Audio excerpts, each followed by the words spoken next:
Hello, everyone, and welcome back to the Mania 7 Key World Cup 2024. We're here with some more exciting matches. We had one absolute giga banger happen just before against Canada and China.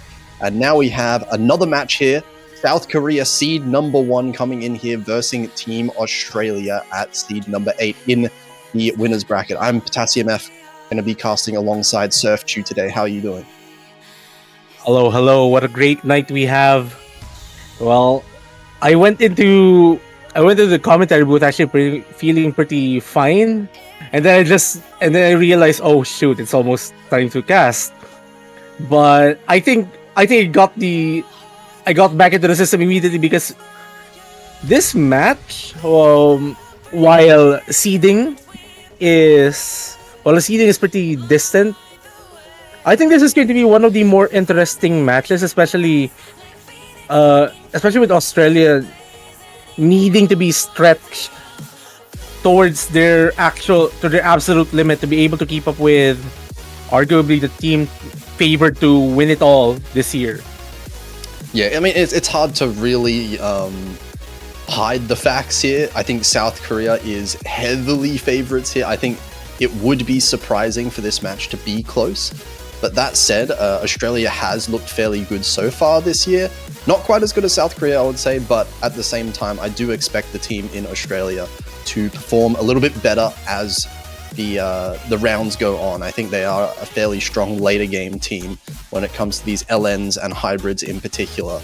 But uphill battle today. This is the winners bracket, of course, being in the quarterfinals. So we're not playing for elimination for either of these teams just yet.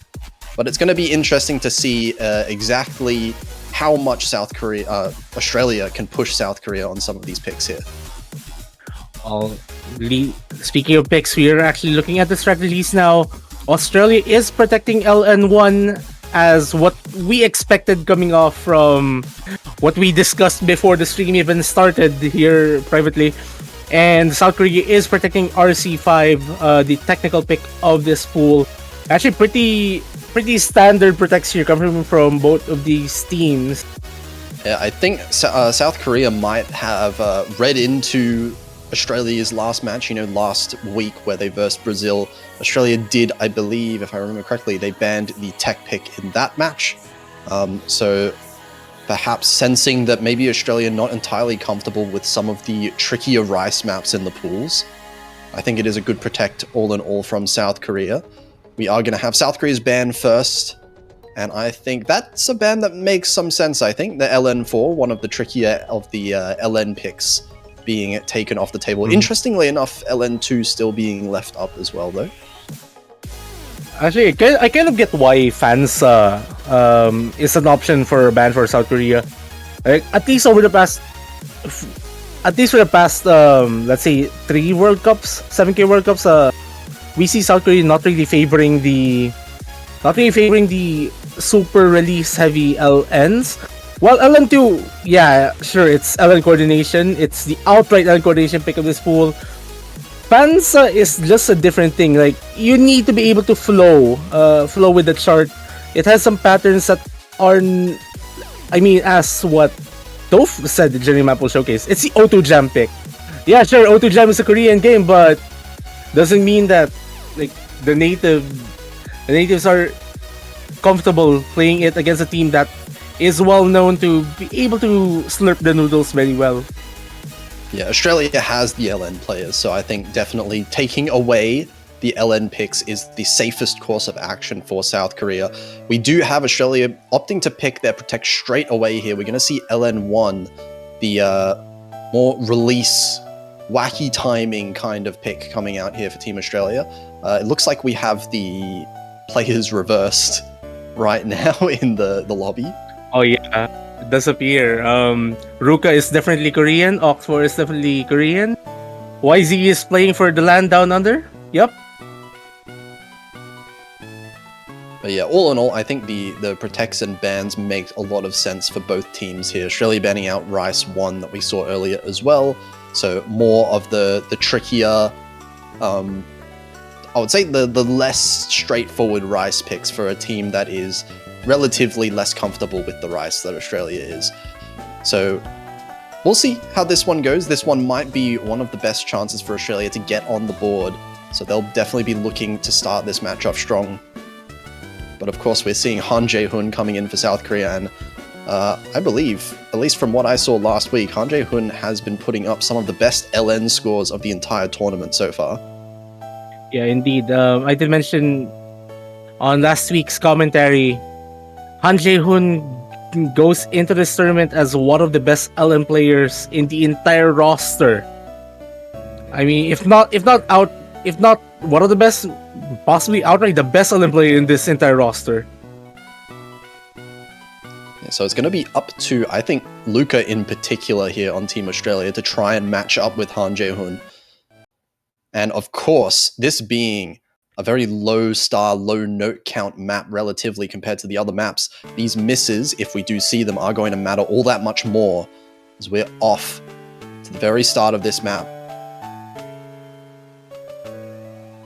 While the title of the song is Oceanic Museum, this is definitely not going to be a stroll for any of these teams. These slow, excruciating LNs are not exactly the easiest to combo through at all. Especially in a tournament setting here, when both teams know that any miss can swing the score lead quite a lot here. These are some ridiculously hard combos to hold on to. And also, even though, as you said, it's very slow, there are basically no breaks, because every single second of this map, you are holding on to something. You're going to need to actively remember or be able to read and coordinate which LNs to release, which LNs to hold on to. And it looks like out of the gate here, everyone holding on strong, but it's South Korea that has that accuracy advantage off the back, mostly of Han Jae-hoon, 99.7%, the highest accuracy in the room. Awkward actually finding a few accuracy drops, as you were mentioning, South Korea's advantage. Ruka actually keeping up very well as well, though the accuracies from both South Koreans are...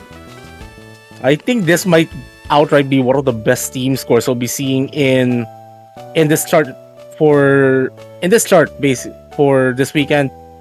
But that really depends. There's still half the chart remaining. The pattern gets a bit more complicated in the second go we have on this team that does loop around, and especially that the note count here is so low. Any misses here will make things extremely difficult to recover. There you go. YZ actually finding the first one.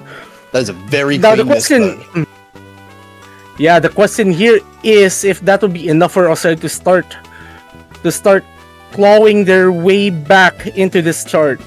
It looks like it's just not enough. This point lead is still staying alone. That miss was way too clean. YZ still ahead of the Australians as far as the accuracy is concerned.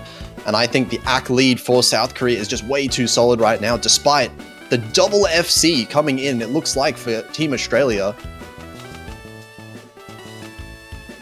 That is so nutty. And it's the player that we highlighted at the start, Han Jae-hoon. Massive performance, only 8 200s and crushing the rest of the lobby here. Unfortunate to see an LN drop here coming from YZ. That's so ridiculous. Yeah, I don't think we're going to be seeing very many 3-way FCs, almost 4-way FCs on this map.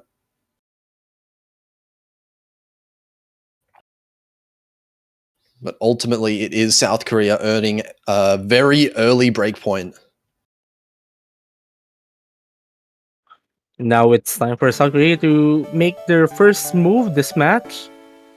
And you have to imagine it's going to be one of the Rice picks. The question is, which one does South Korea want to go for first here? Could be the tech, picking the protect right away.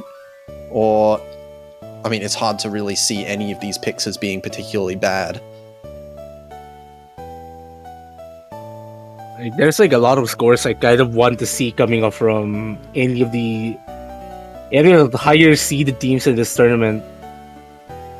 Yeah, the Jack picks in particular they're always fun ones to see the top seeded teams get ridiculously low 300 counts on.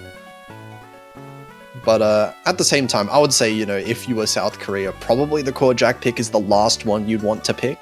just because you don't want to necessarily risk one miss ending it all. But it is going to be the protect again from South Korea. Both teams picking their protects right away. We're going to see the tech pick coming out. And this chart is quite something. This is extremely hard on the hand. And I'm not sure if we will be seeing any substitutions here. I mean, I remember you mentioning my angel Zila. I did. Is that how you pronounce his username? Yes. I was informed Zila, yeah. Or Scissors F, if you remember that name, yeah. or Anim Girl, or Celeretza. There's a lot of names. I know them by Scissors F. I mean, we were teammates in MWC before a few things. But anyways, here we go with RC5. Yeah, I do think with a lot of these Rice maps, you are going to see pretty even distribution of the three main players on a Team Australia playing, and Oct4 with a very early miss in this one. Well, it's best of starts. Well, it is at the start though, so there is room for recovery. I mean, Oct4 has already recovered to a mid 99% act. Though that miss might make a difference already, especially with YZ actually getting a 99.88 on the tech pick. All right, that's I want to say somewhere around like 1 to 12, 1 to 15-ish ratio on YZ right now, assuming it's an SS, which is crazy to say, because you can even see the snappings in this one are not easy at all to sharpshoot. I would say I wouldn't expect anyone to even go for the ratio that high on something like this, but this is Team South Korea we're looking at. Double full combo still. We have Luca actually beating out Dresser by a little bit, but it is that miss from earlier. Oct4 actually bringing the accuracy back up to 99.5 as well, so this is still within 5,000 points despite that earlier miss. But it does everyone rely actually very heavily on South Korea finding a mistake. Everyone actually going through this section just fine. Surprisingly no drops. Actually, everyone getting through that. Well, Oct4 unfortunately dropping on this bursty section. But what can you do? Like, this chart isn't exactly the friendliest towards maintaining your combo. Yeah, absolutely. And that was a fairly clean miss from Oct, but Luca's also dropped the accuracy back down a little bit. So has Dresser, but the player of this map for sure is looking to be YZ, still holding 99.83, well above everyone else in the lobby right now, and I can't believe we have 3 full combos still on the board in this match. Well, there's still quarter of a chart remaining. Let's see if it could happen anytime. I hope not, just because like I want to see a very nutty score. Yeah, Luca did drop quite a lot of accuracy just before as well, so now down to 99.33. The ACK lead, just way too big for Australia to possibly come back from.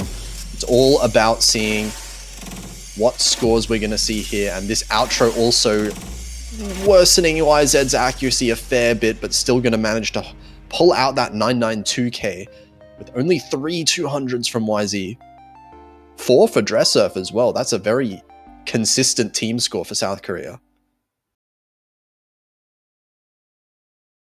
Well, Ruka actually managing to get the full combo in the end, but it wasn't enough to carry Australia and give them their first point. But still, this is a very respectable run from them. Yeah, still a high team score average from Australia coming in, but not much to do when you're seeing South Korea drop 7 200s across their entire team, and that is precisely why South Korea was protecting that pick. Now it is back to Australia. Okay, I like this pick. Actually, I like this pick here. Hybrid 2. You were mentioning. I did mention this earlier before the stream started to serve you just before. This is a pick that is 1 minute and 20 seconds long. And not only is it ridiculously short, but it also contains some really, really tricky LN release patterns, some really like weird tech patterns involved in this one. So very easy to choke on, very hard to maintain high accuracies. So this is precisely the pick that if you were a massive underdog like Australia is in this match, this is probably the one pick that I would say there's a reasonable chance of South Korea, you know, potentially messing up.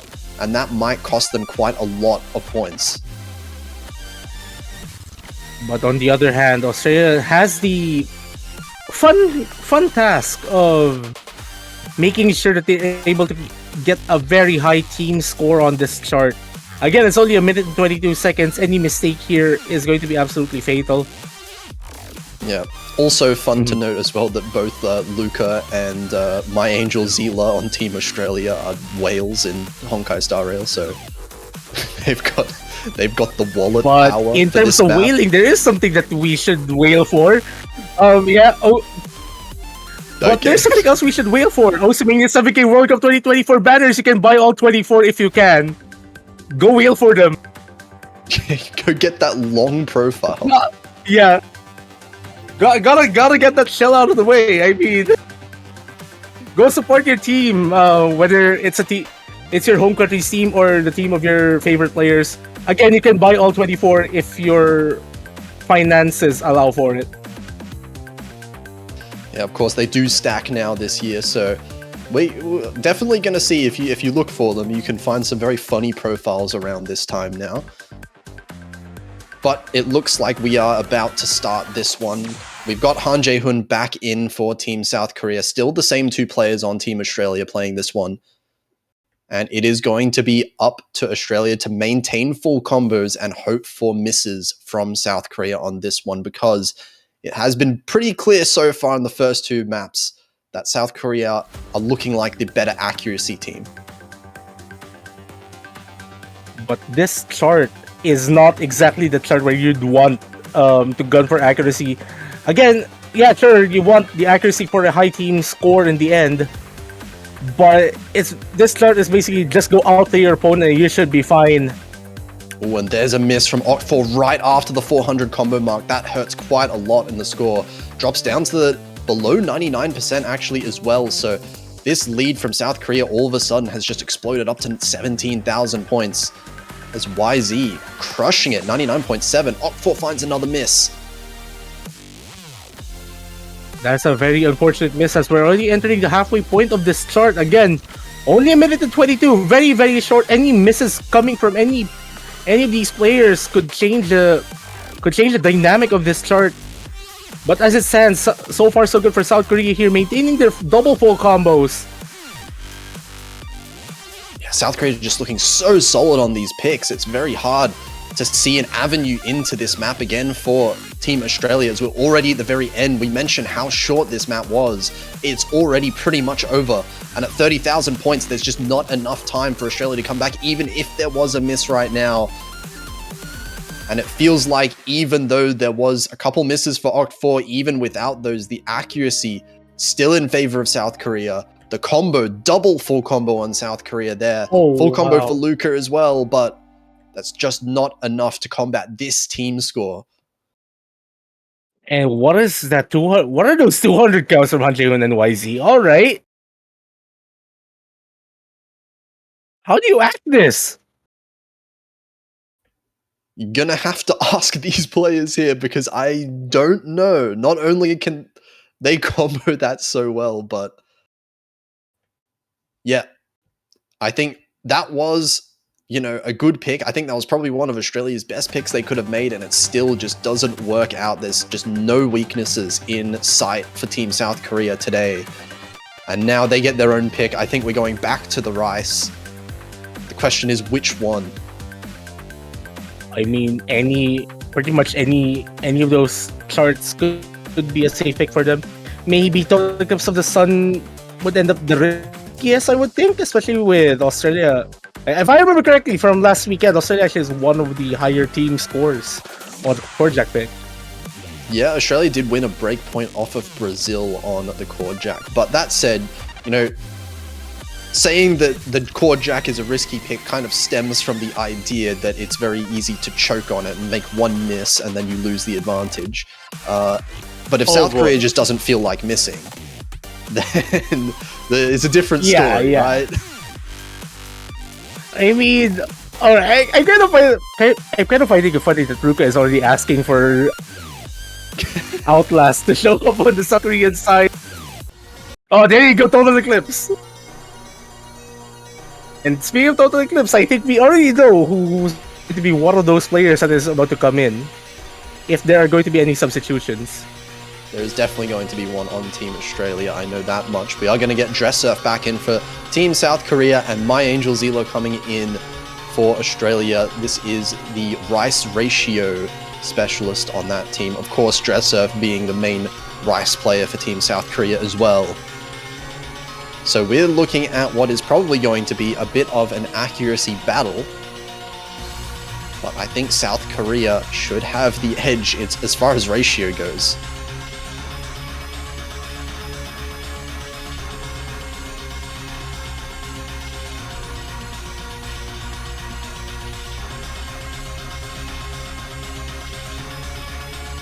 It looks like we're getting right into it. No break here. And this one is going to be interesting to watch. Fairly short map as well, 2 minutes long. And because everyone I would expect to have fairly high accuracies on this one, misses are going to matter quite a lot.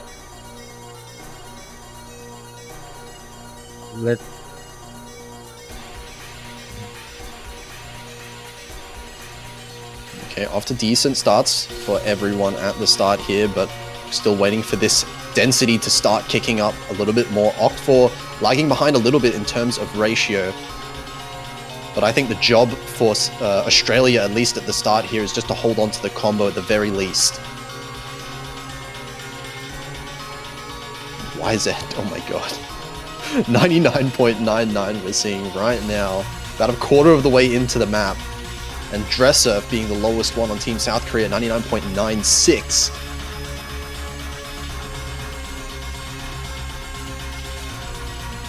Imagine that being the lower accuracy in your team score. I was going to mention, mine had a 99.9 just before, but there was a couple of, I think, 100s or 50s that happened, unfortunately, on one of the chords, dropping accuracy down to 99.8. Still the four-way FC across all the players here. But as you can see, the accuracy right now, especially, I mean, YZ and Dressurf are killing it at the halfway point. Huge accuracy drop from YZ down to 99.98 instead of 99.99. And then it's back up. Nope, never mind. Nope, back up. Yeah, and we're in the break section, and right after this, like, the chord sizes do increase, but I'm not sure if this is true for like some players, but it might be that some heavier chord sizes might be easier to hack in a way, just trickier to read. Oh, actually, of all players, YZ going to be the one to miss right now. And missing again. Hold on a second. This might get a little bit close. Consecutive misses here, and we can see that point lead. Only 4,000, but we're approaching the end of the map. It might not be enough. And we can see that lead is starting to grow a little bit more in South Korea's favor once again. And it looks like that might... Oh, wait, hang on a second. Another miss. Wait a minute. Oh, my God. Oh, man, that was close. That was getting dicey for a second for South Korea. A few unfortunate misses, but I mean, look, it's the ratio difference. It is all the ratio difference here. Yeah. My Angel Zelo with a few unfortunate 100s and 50s there. But we can see Oct4 not quite as comfortable getting ratio on the chord jack picks there. And Dressurf with the very, very clean SS. Well, only 57 misses. What do you mean? Only 57 misses, yep. But that's really what we expect coming out from these players in the chord jack chart. Now here Australia wasting going no for time. LN2. I mean, this is as good a pick as you're going to get right now for Australia. We saw that they performed very well with the two-way full combo on LN1. LN2 is fairly similar, all things considered, a little bit more focused on the coordination, the pure coordination focus. But I think Australia definitely has the ability to pull up the full combos on a map like this as well. But the only issue for Australia is They're not going to be able to get any points unless we see mistakes like we just saw from South Korea. And they haven't been giving very many of them. Yeah, you kind of have to take advantage of any mistake from any of your higher seeded opponents, really, regardless of the matchup. The more you're able to take advantage of those, the more likely you are to be able to get a point off of them. Yeah, absolutely. Australia really just have to focus on what they feel most comfortable on. And it is most certainly these LN picks that have been looking better as far as the pure team score from Australia. Of course, getting Luca back in on this one, Han Jae-hoon as well, subbing in for Dresser, as we've come to expect on these LN picks.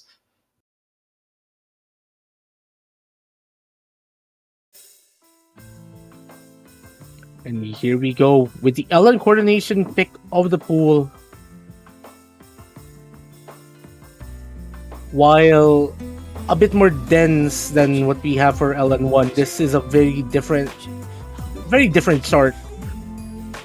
Like, you're seeing a bit more of these brackety movements that makes this extremely tricky to combo. I'm sorry, hold While on. we're not Han Jae-hoon? All right. Okay, I'm just, All right. just looking at the top left. I was making a monologue about this chart being difficult to combo, and then we're just seeing Han Jae-hoon. Yep, getting a 99.9. All right. Have a look at the rest of the accuracies. We've got 996 being the second highest accuracy, and Han Jae-hoon's holding on to a 99.9. Absolutely demolishing this chart. Only first quarter in, but that is giving Team South Korea the entire advantage, actually. Because we can see Luca and YZ both kind of matching each other as far as the accuracies go. A little bit of 200 drops from both Luca and Han Jae-hoon there. Han Jae-hoon actually finding a slight actually a big act drop. If 99.9 to 99.8 is a big act drop, like, still getting the highest accuracy in the entire lobby. Yep, still well ahead of number 2 is Han Jae-hoon. Oh, even more act drops there. A couple more 200s from Han Jae-hoon, but they are, of course, all traded on the side of Australia as well. Australia dropping in accuracy very slightly. But it is only 5,000 points the lead right now for Team South Korea. 4 full combos still on the board. Well, any misses coming from any of these players will definitely shift the tide here. Australia is well within the striking distance in case we see some inconsistency coming from the South Koreans. But considering their form right now, I don't see any of that happening. Yeah, I'm seeing. But again, the chart does get. Yeah, seeing the Australian side dropping a few more 200s from Luca's side, especially here, dropping down to 99.5, so no longer matching that accuracy on YZ. Means that now this lead is growing 9,000 points now as we're getting into the last third. The final third of this chart's density does pick up pretty much relative to the earlier sections. Now, YZ carrying the higher accuracy between the two Korean scores here, but I don't think that really matters as long as they're able to maintain this double FC. Yeah, YZ really just crept up with that accuracy, just slowly improving it, while Han Jae-hoon's been falling off a little bit down into the 99.6 range. Still 9,000 points, this lead is staying, but Oct4 finding a miss, and that might just seal the point in favor of South Korea. There's just not enough time to come back from something like that. Pretty clean miss from Oct, but not something that you can afford against seed number 1 here. Pretty unfortunate drop recovery for Oct4. It would have been cool to see a full MP room FC on this chart. Again, we are seeing 3 FCs, almost a 4th one in Oct4, just missing at the last 300 notes that was there. But we're seeing Australia putting up the combos. They're managing to play these. Probably would beat most other teams in the entire tournament with scores like these. But South Korea is not most teams, and we are already on to match point for them, looking at probably another Rice pick. Also, shout out to YZ, 990k on LN coordination. Yeah, pretty decent at the game. Very decent, I'd say. Yeah, I mean, that's kind of been the story so far. You know, South Korea, like Australia, have good performances. They have the FCs. They've got strong consistency, at least so far. But South Korea just are not letting up anything. No weaknesses, no misses, no ACK drops that we're seeing in any of these maps. So there's just nothing that really can be done. If you're South Korea, you practically have the entire pool wide open. I'd say maybe an interesting pick to see is Burning Star. I mean, that would be really cool to see. Also, RC3 is also a good one. I think that's like one of the characters we still haven't seen yet on stream. Ooh, surprisingly, YZ is actually opting for a timeout for South Korea this pick. Yeah, and I mean, in a situation like this, they don't even have to really pick Rice if they don't want to. If they want to play one of the, the last LN pick or either of the hybrid picks left over, they're still perfectly fine picks for South Korea.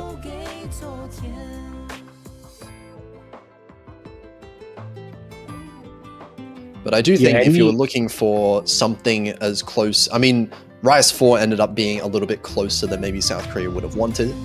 If you want something that's maybe more in line with what happened with Rise 5, the tech pick, maybe you would want to opt for Rise 6, Cosmic Railroad.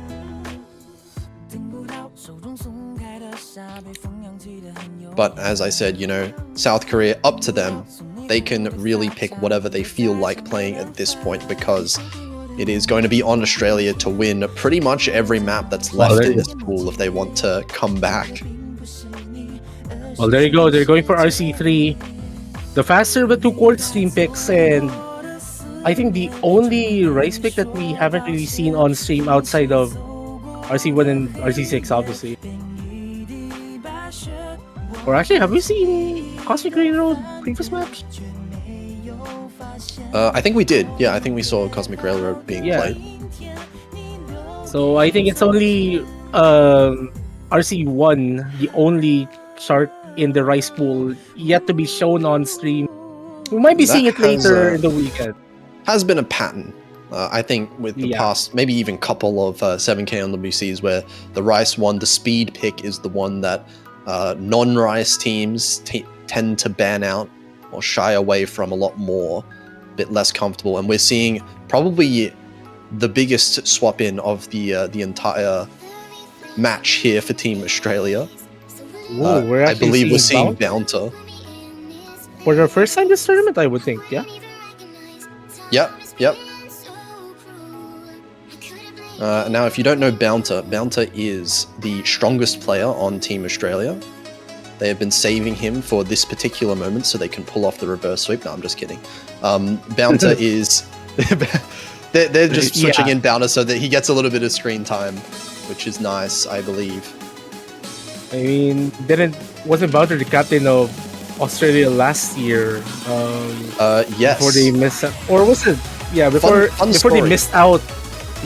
Yeah, fun story with that. Bounter was the captain, played in the qualifiers, but he played outside on a plastic table in the middle of a park during qualifiers last year, because he was unfortunately not at home. So and wasn't like Bounter interrupted by a goose or something while playing qualifiers or something last year? Yeah, it was a funny situation. There's some pictures flying out there, maybe on Twitter or somewhere or other, of his setup that day. It was a very funny setup. But yeah, he played on a laptop on a plastic table, middle of the park, with birds flying and ducks flying around. I think he fed them in the middle of the qualifiers. But anyway, he's going to be subbing in here. Outlast as well, also first time this match that we're seeing them sub in for South Korea. Definitely a player, Outlast is, that you're going to expect to see very, very high ratios on the simpler Rice maps.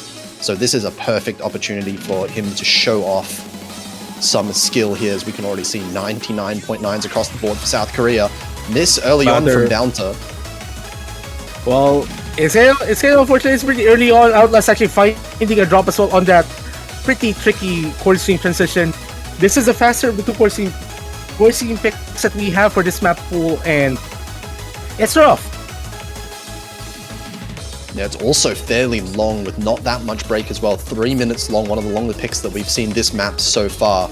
But it is going to be South Korea off to a good lead, despite Outlast actually struggling a little bit more than I would have expected. 99.5 right now, Bounty dropping down to 98.6. While Dress Surf is just chilling in that 99.94% accuracy. Let's try not to mention that score for the meantime. In case, I mean, I think we're kind of ripe for doing something here in the booth. I hope it doesn't happen. I mean, Dress Surf has a beautiful combo. Oh, okay. No, mention it. Now they mention it. All right. Okay. I wanted to test it. I wanted to test to see if he was immune. Not immune, it seems. Dress Surf finds a miss. So the only full combo left on my Angel Zila, and I will not mention that name again for the rest of the map. But it is still 27,000 points in the lead for South Korea. The misses not mattering a whole lot. They have been very clean, all things considered, on the side of South Korea. Well, Bounty finding yet 2 consecutive drops, but I mean, we've seen them really kind of struggle at least to keep up with these ridiculous 99% scores, by the way. Like a mid 98 on this is very, very good. But if you're keeping it with players like around carrying these ridiculous accuracies, I have no word. Yeah, not much. I mean, there's just not much that Australia can do overall in this match, and that's really what we're getting here. Both teams kind of subbing in players that are less comfortable. Full combo stuff. Full combo is all gone, so everything is wiped out, but it is going to be South Korea to hold on. Dress Surf, despite that miss, that was 99.89% accuracy with a miss, which, oh my god. Oh, the ratio we can see. Oh, man. Only 200. Difference in comfort levels when it comes to Rice here in particular, and South Korea managing to pull off the clean sweep. Very commendable scores. I think a lot of those hybrid maps, even, you know, as we saw on the Jack pick as well for Team Australia, they're holding very solid team scores, just not quite enough to contend with the best team in this tournament. And it is going to be South Korea. They're going to move on in the winners bracket, while Australia is going to drop down and get another chance in the losers bracket, where I think some of those teams down there are going to be fairly scared to verse them. Yeah, congratulations to South Korea for winning this match and advancing to the winners bracket semifinals, as you mentioned. And they are going to be waiting for the winner of one of the spiciest matchups this entire weekend, I would think. If my bracket knowledge is correct, I think we can confirm that in a bit. I think you're correct. You're correct. Yeah, and on the meanwhile, on the other hand, Australia will be trying to claw their way back to contention through the losers bracket. But as you said, I think they're going to be a massive threat. Like, they should probably just go regroup now, try to see what they can get out of this match, and do their best next weekend. I mean, they have the entire full day tomorrow as well to know who their opponent is going to be next weekend. Well, anyway, so we will be, Yeah, I was just gonna say, I believe the match that will decide who these teams are versing will be the Japan versus Philippines. Yeah. So the winner of that match will verse Korea. And I think the loser is going to be placed on the same side of the losers bracket as Australia is. So there's definitely a lot of interesting matches that are shaping up in the bracket here. And we can see a few more of them are going to be happening in this block. We can have actually quite a lot of them. All of these matches on the right side, all going to be in a row. Pretty much uninterrupted. But it seems that right now we are going to get a little bit of a break, about an hour. But at 12:30 UTC, make sure you come back, because Taiwan versus Denmark, that is an elimination match in the losers bracket. So make sure you check that one out in about an hour. But until then, we'll see you next time.